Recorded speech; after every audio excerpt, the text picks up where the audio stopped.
এই যে রামিসার মতো ঘটনা বাংলাদেশে প্রতিদিন গড়ে, একটি জরিপে দেখা গেছে যে 11টা এরকম ঘটনা ঘটে। তাহলে যদি 11টা ঘটে, তাহলে কত হাজার ঘটনা সারা বাংলাদেশে ঘটছে, কত লাখ ঘটনা ঘটছে, কিন্তু সবগুলোর তো বিচার হচ্ছে না।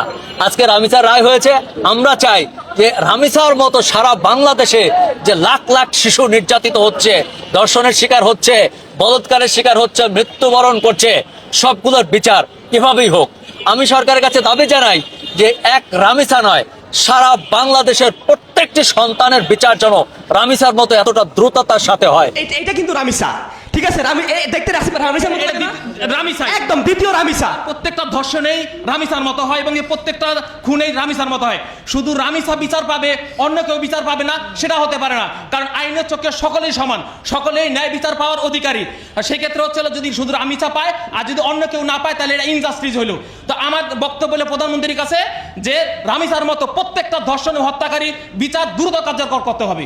এই যে আজকে নিশাতের বাবা কিন্তু আজকে এই যে দয়রা জাজ করে সামনে তার মেয়ের ছবি নিয়ে দাঁড়িয়ে আছে। কেন কেন তিনি এখানে এসে দাঁড়িয়ে থাকতে হবে?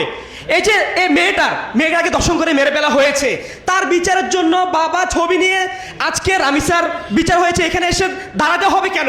এই যে আজকে আপনারা যে যেখান থেকে দেখছেন, আমি বলবো এই যে আরো একজন নিশাত, রামিসা, এই নিশাতকে আমরা এই বাবার চোখের দেখছেন আপনি কান্না করতেছে দাঁড়ায় দাঁড়ায়।